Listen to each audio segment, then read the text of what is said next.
안녕하세요. 책 읽는 그리스도인입니다. 오늘 소개해드릴 책은 바벨론에서 그리스도인으로 살기입니다. 이 책은 얼마 전에 리뷰했던 당신이 열심히 위험한 이유의 저자 레리 오스본이 썼어요.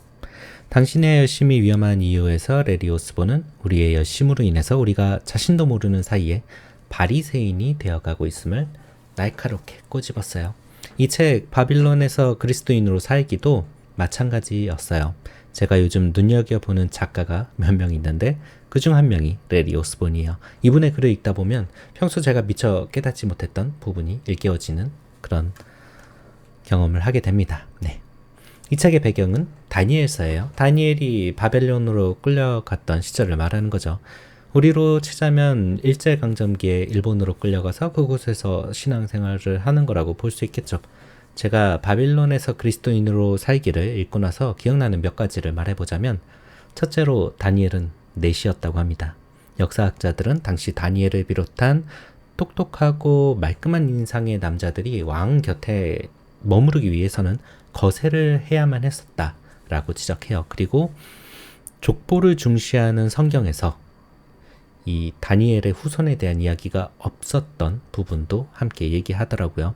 또 다니엘에게 붙여진 이름이 벨드사살이었잖아요. 근데 이 뜻이 벨이여 그의 생명을 지켜 주옵소서였다고 합니다. 지금으로 치면 기독교 가문에서 태어난 크리스찬이라는 사람을 맘몬이나 사탄, 악마 추종자 정도로 이름을 붙여준 것과 같은 거라고 봅니다. 이 다니엘의 상황을 냉정히 살펴보면 지금과는 비교도 할 수 없을 정도로 혹독한 환경이었죠. 성경의 기준에서는 그야말로 악의 결정이라고 할 수 있는 세상에서 다니엘과 친구들이 신앙을 지키며 살아야 했던 겁니다. 이런 불경한 문화 한복판에서 다니엘이 어떤 삶의 본을 보여주었느냐, 이걸 알아보는 게 이 책의 핵심이라고 할 수 있을 것 같아요.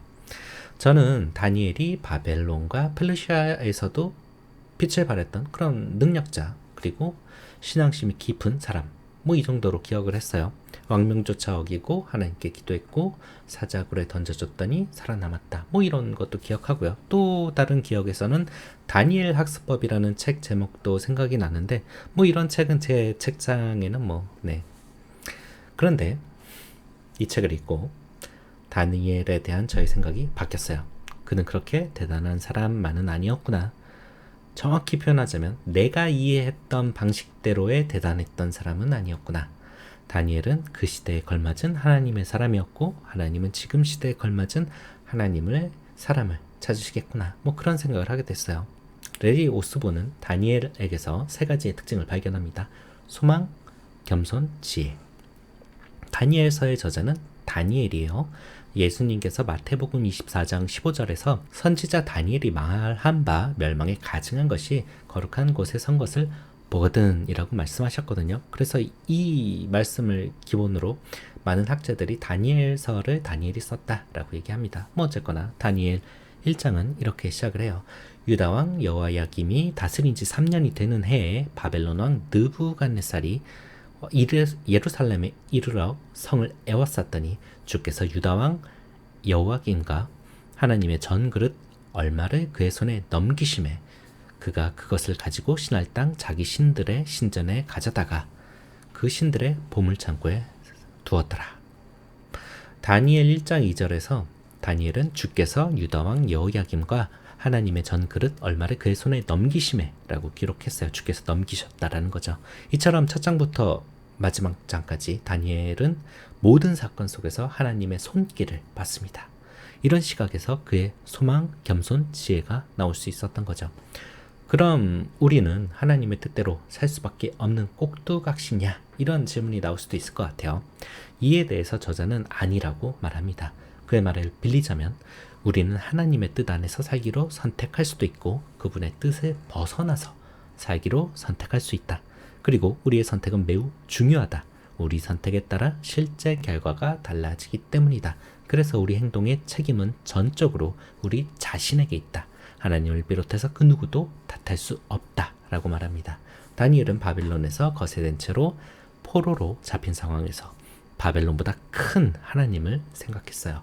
지금으로 따지자면 우리나라 정부보다 크고 미국보다 큰 세계 어떤 것보다, 세계 어떤 단체보다 큰 하나님을 생각하는 거죠. 저자는 독자에게 말합니다. 자, 이제 자신에게 물어보자. 나의 하나님은 얼마나 크신가? 솔직히 말해보자. 우리 하나님이 우리의 바벨론보다 작을까봐 두려워할 때가 얼마나 많은가? 대놓고 말하지 않아도 우리의 감정과 행동으로 그렇게 말할 때가 너무 많다. 이것이 다니엘의 이야기가 오늘을 사는 우리에게 그토록 중요한 이유다. 저는 이 대목을 읽으면서 제 신앙의 위치를 점검하게 됐어요. 나는 지금 떨고 있지 않은가? 두려워하지 않는가? 괴로워하지 않는가? 창조주 하나님을 신뢰하는 마음이 과연 내 안에 깊이 자리 잡고 있는가? 성경대로 살려고 하면은 손가락질 받는 세상이 됐죠. 저자도 이 사실을 잘 알고 있어요. 미국도 그런 분위기라고 하더라고요. 그런데 저자는 그런 점이 엄살이라고 말합니다. 인정할 것은 인정하자. 아직은 이 나라에서 신앙생활을 하는 것이 세상 그 어떤 곳에서보다 쉽다. 따라서 우리에게 우는 소리는 어울리지 않다라고 얘기하죠. 사실 이거는 우리에게도 마찬가지예요. 지금 당장 우리의 신앙을 방해하는 것, 금지하는 것, 그 어떤 법안도 없고 그런 단체도 없어요. 우리는 선택할 수 있죠. 최근 기독교에서는 차별금지법이 이슈입니다. 저자가 사는 캘리포니아에서도 그런 상황을 겪었다고 해요. 캘리포니아 교육과정이 세속적으로 바뀌고 기독교 전통이 배제되는 거죠. 저자는 말합니다. 하지만 장담컨대 최악의 반에서 최악의 선생에게 배운다고 해도 우리 아이들이 다니엘만큼 불경건하고 사악한 과목에 노출될 일은 절대 없다. 우리 주에서 최악의 교육이라고 해도 다니엘의 교실에 그득했던 악에는 발꿈치도 못 따라간다. 당연하게도 우리가 지금 엄살을 피우고 있다는 것이 결론은 아니에요. 다니엘에게서 지혜를 배우고 그가 고난과 역경 속에서 하나님께 의지했던 방법, 그것들을 알아보자는 거죠. 하나님의 심판은 언제나 그분의 자녀에게서 시작된다라고 저자는 말합니다. 이것이 하나님이 바벨론을 들어서 예루살렘을 공격하게 허락하신 이유다. 그리고 현대 기독교의 쇠퇴를 허락하신 것도 같은 이유이지 않을까 싶다라고 저자는 얘기해요. 저는 이 대목에서 잠시 머물러 있어야 했어요. 우리가 아버지라고 부르는 하나님은 자녀를 훈계하는 분이죠. 이웃집 아저씨는 저를 훈계할 수 없어요. 해도 안 되고 하더라도 예의와 정도를 지켜야 돼요. 실제로 자녀인 우리를 훈계하고 바로잡는 사람은 부모여야 합니다. 그런 논리에서 하나님께서는 우리부터 벌 주셔요.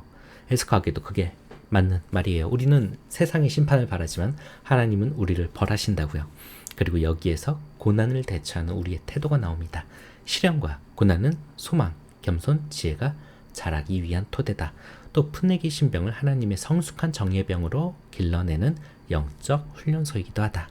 고난은 우리를 훈련시키지만 우리의 신앙이 진짜인지 가짜인지 드러내는 효과도 있어요. 고난이 있기 전까지는 우리의 신앙의 진면목을 알 수가 없는 거죠. 그럼 고난을 겪는 이에게는 어떻게 대해야 하는가? 저자는 거기에 대해서 이렇게 얘기합니다. 고난이 필요하다고 해서 고난의 충격과 고통이 가벼운 것은 결코 아니다. 고통으로 몸부림치는 사람들에게 빨리 털고 일어나라고 쉽게 말하는 사람은 10중 8구 한 번도 고난을 당하지 않았거나 성경을 제대로 읽지 않은 사람들이다. 우는 사람들과 함께 우는 것이 올바른 반응이다 라고 합니다. 정작 중요한 소망과 겸손과 지혜에 대해서는 이야기를 못했는데요. 소망에 대해서만 이야기를 해볼게요. 다니엘은 만사가 잘 풀렸으면 좋겠다고 말하지 않았다. 만사가 잘 풀릴 것이라고 마음에 그리지 않았다. 그는 수학적 사실을 아는 것처럼 만사가 잘 풀릴 것임을 알았다. 다니엘은 세상 만사를 하나님이 통제하신다는 사실을 알았다.